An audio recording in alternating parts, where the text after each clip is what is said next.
Beth Torina, of course, is LSU's head softball coach, and she's been here for 10 seasons. Thanks so much for coming down. Yeah, thanks for having me. Great to have you today, and I know the loss is fresh, so I know it kind of takes it takes coaches some time to decompress a little bit. But whether it's the New Orleans Saints in the playoffs or a high school football team, when you lose in the postseason, I know it's hard. It is. It's painful.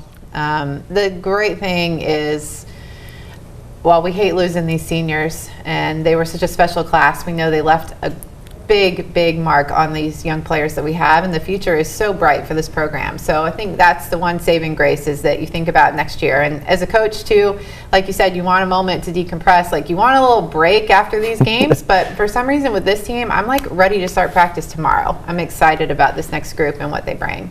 You know, the second game of the doubleheader in particular against Florida State was tough. There were some plays. These kids are doing their best. They make mistakes. There was a play at second base, and then a play at the plate where a run scores. But even with those tough plays, they bounce back. There was a tremendous play at home plate to get Florida State out, and then Taylor Pleasance hit a home run that we hope was going to be the game winner. But there were some clutch plays even after the mistakes. You're just really here to twist the knife a little bit today, aren't you? Bring up all these things. No, but I agree. The defending the squeeze was a really cool moment, and then Taylor Pleasance hitting the home run in the 8th was just, I don't know, it was just such an incredible moment to see a young player in your program have that kind of impact on the game. And I was with you. I thought that was it. I thought that was the final straw, but just didn't work out, didn't fall our way. But when you see moments like that from a freshman in your program stepping up and hitting that home run in the 8th and answer back, you can see why I'm so encouraged. Since you brought up Taylor Pleasance, let's speak about her. 2020, before COVID came along, I looked it up. She was batting .383 in those first 24 games, and this year, the newcomer of the year. This will be a one-time award because she wasn't truly a freshman, but she was a newcomer of the year, and hit a lot of home runs and big hits. And even when she gets out, it's a screaming line drive or something like that. And then defensively, she's spectacular as well. Yeah, I think she's got a chance just to be, one of the best ever. We'll be talking about at the end of her career. She's one of the best ever. But how cool to be the newcomer of the year, the only player that's ever going to get that in all of SEC softball, right? Because it's a one-year deal. So right. I think that's very fitting for her, because to me, she's very one of a kind. She's really, really special, and we're just so lucky to have her. And I do think that's one of the positives about your sport. You wish that these young ladies could go pro and make tons of money like guys in the NBA and the NFL and whatnot, but I think it does kind of build a relationship with your fans when they know the players are going to be here for sometimes 5 years. Definitely. I mean, one of the big things with having the COVID year loss, like fighting to get the eligibility back, you thought of a player like Taylor Pleasance that just deserved the opportunity to have some of these postseason awards, to have a full year. Like, she didn't deserve to have a year cut short. Like, when I was thinking about fighting for getting the seniors their last year and all that stuff, like, Taylor Pleasance was on the forefront of my mind, thinking this player deserves to play here for 4 full years, and LSU deserves to have her in uniform for 4 full years. Yeah. No opting out in softball and things like that. So looking forward to it. You couldn't get Taylor Pleasance to opt out. She wouldn't do it. She's too hard a worker. She loves it too much. You could never get her to opt out. It just would never happen. And one thing I also learned just doing a little reading up, I mean, her stepping out of the car today, I realized how tall she was. And she was a volleyball player in the past, a star volleyball player too, huh? Yes, she loves volleyball. And, I think she kind of, at one point in her life, had dreams of trying to do both sports, but we have stolen her now, and we're not letting her go. So, but she is just an incredible athlete. I think whatever sport she would have chosen, she would have excelled. And like I said, we're lucky she chose softball, and we're lucky she chose LSU. You and Fran have a discussion at some point? We did at one point, but it never seemed to work out. And, at this point in her career, I kind of hope it doesn't. Well, she couldn't do I want her all to myself. That's right. But she couldn't do the beach volleyball thing for sure, because those are taking place at the same time and everything. But well, look, and then so I'm not turning the knife again on you, Coach. But so in 4 of your first 6 years, you go to the College World Series. You go 3 times in a row, 15, 16, 17, And you're smart enough, you've been in this forever, to know that it's not a given that you go back and then maybe you think, well, they've been 3 times in a row, they're just going to go every year and they're going to win a national championship. And just me looking at it, I think the difference between winning a Super Regional and losing one is probably, like that.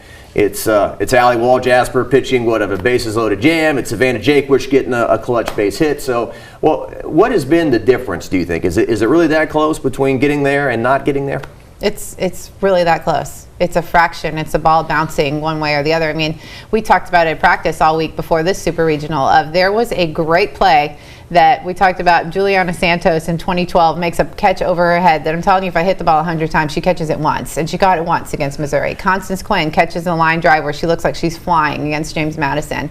Again, there's like the one turning point in all these games, one moment that sticks with you that it's like, I don't know how it happened, but because it did, we got to go on. And I think that's how close these games are. That's how much parity there is in our sport. That's how tight it is. How it's not about luck, but there is like that little bit of luck factor in it, Mm-hmm. So it's tough to get there. I think next time we get to the College World Series, we stand up there and do the same thing we did the last few times, and we think like, man, there's no guarantees, and it is hard to get here. You got an early thought on who might win this thing this year? I think there are some great teams in this. I think Oklahoma has had just an incredible year. I think the numbers they put up offensively are historic. So I think they're going to be tough to beat. But, of course, I got to go for my SECs there with Alabama and Georgia. They're going to make a big run, too.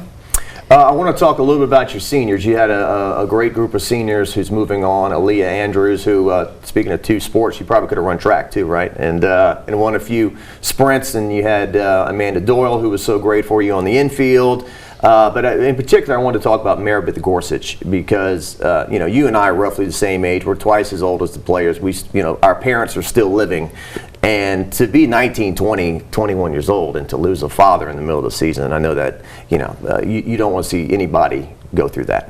Yeah, it's definitely one of the hardest things I've ever had to do as a coach is to, be with her and watch her suffer through this. And then I think about the fact that she had last year at home with him and she wasn't supposed to. And then she had this year with us and she wasn't supposed to. And we were able to just surround her and love her and be with her through this. And then you somehow think there's a plan that's a lot smarter than any of us. So she is a really special person. She has just bled purple and gold for 5 years. She and I are very close because we're in the bullpen together, and she's just the type of person that's she's always had my back as a coach the same way I've always had hers as a player, and that means so much.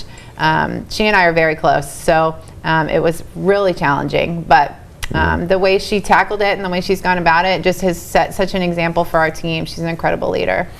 And we had some fun with her. We put a wireless microphone on her late in the season when we knew she wasn't going to pitch that day. And some people, as they heard me editing this in the station, they said, she sounds younger than a college player. I'm on the mic. Wait, why are you mic'd up?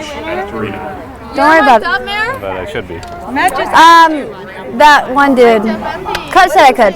Kind of like a little girl's voice, a little bit to the extent. She's very fun. She's very fun. She is fun. She's got a lot of energy. I've called her the player coach all year because she's been helping me coach them in the bullpen. But she is very fun-loving, and she makes everybody want to be around her, that's for sure. You gave up a home run, I think it was Sinceri, and she's like, so what? So what? So what? So what? So what? You're good. She got lucky. She came in, you guys won the game and everything. And there was one clip I didn't put on where she was giving it to Shelby to Wickersham for not taking the pitches down right. Give me the clipboard back. You're not doing it right. So. Why would you write that? If she's throwing up, why would you write "see it up"? No, it was the other pitcher was there. So then it went back to the other pitcher and I scratched out up. In her defense. Why would you even mess with that? That's an everyday occurrence. That is an everyday thing. Shelby Wickersham, I don't know how she's going to function without Maribeth. They're so close, and Maribeth is like Shelby's mom a little bit in there. So, but it's all in good fun. I think we all just love her so much and just appreciate everything that she's brought to us for 5 years. It's been incredible. Okay, so next year's team, you say you're ready to move on to 2022. Of course, you got fall ball where you get a good chance to look at these young ladies and see how they're shaping up. How does next year's team look right now? I think they look strong. The thing I'm so confident in is the young people that are now growing into leadership roles of this program are just awesome people. They understand the culture, they understand the standards, they will do everything they can to uphold those things, and I just trust them so much. So I'm excited about the direction they're going to lead us as much as I'm excited about their ability on the field. Tiger Park, I think, has really evolved. Like, it was always spectacular since they built it. I mean, I went and covered games at the old Tiger Park when Girouard was the coach, and I remember they moved out of it, and some people were trying to ask her sentimental questions like, aren't you going to miss this place? And why would we? You know, it was kind of like thrown together, just kind of shoved in the corner there. But, you know, the evolution of the berm, what they've done at the berm at the new Tiger Park, what they've done throughout the place, how you can be on the first baseline and see Tiger Stadium over the wall. I mean, the intimacy of the fans, I just think it's spectacular. And we saw that in the postseason. You had sold out crowds of 2,500 to watch you play there. Yeah, the crowds were amazing. It really was. There was a moment where I had to kind of just pause and like look around the stadium and take it all in and think about how incredible Tiger Park is, how incredible the Tiger fans are, and just the women we're putting on the field deserve the attention. So it's so awesome that the people in this community realize that and come out and support all their hard work and everything they're trying to do. And I still hear people say, you know, well, I didn't grow up a softball fan. And it's funny, sometimes I still hear girls softball. I'm like, well, that's kind of redundant. There's just the softball, you know, that they play in college is women's softball. But they've said, look, I didn't realize how much the ball gets put in play. The games are done in an hour, 45 minutes. I'm in, I'm out. You know, you can catch a home run on the berm.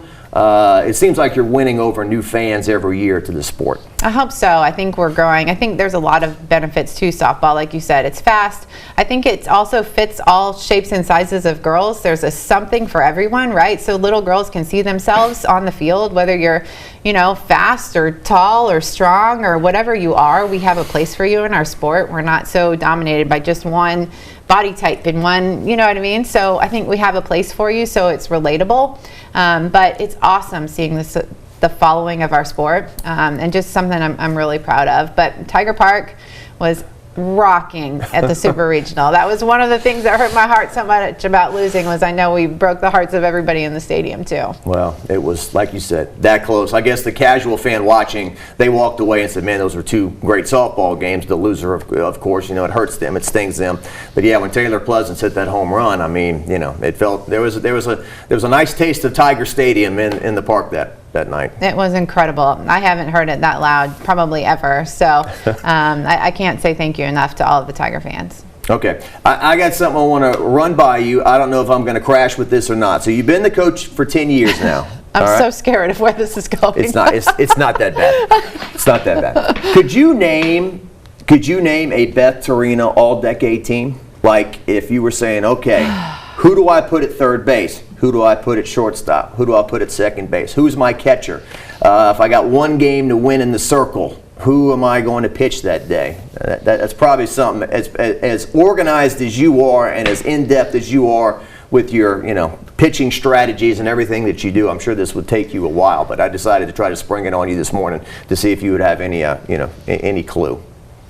The problem is, I think about the people that were the great players on the field, but then I also think about the team people, like the glue people, the people that like we could not have survived without, you know? Mm-hmm. Right. I mean, I think that the first person that you obviously put on it is Savannah Jaquish. I mean, she is the ultimate Tiger at this point, right? She's our only 4-time All-American. She played multiple positions. I don't even know where you list her on the team. If you put her at third, you put her at catcher, you put her at first, you put her in the outfield, what do you do? Let's put her at all of them. But I mean, I think she's the first person you put on, and I think, you know, there's a couple players with some big accolades. Allie Wall-Jasper with 3-time, you know, All-American as a pitcher. You think about Bianca Bell and everything that she brought, like she just lit up other people's pitching, right? I mean, she just hit things so hard. I mean, she made the berm not like a towering fly ball. It was like line drives that were landing and sticking in the grass out there, you know. She was just so special too. So, you know, and then both Andrews sisters were incredible. The fact that we have to continue this program on without an Andrews in the outfield is hurts my heart. But then you think about the fact that we have a Sierra Briggs out there that we can keep on going, who learned from Aaliyah Andrews every day. We can keep going. We'll keep moving forward. But there has been some incredible women that have played in this program. Now, you were a pitcher. you've had some really great ones there as well. I guess that's got to be a hard decision, right, as far as who you would pick out of all the ones you've coached, put in that circle. I mean, you had Wall Jasper and Hoover on the same team. I mean, it'd be hard to, you flip a coin between those two, who's better.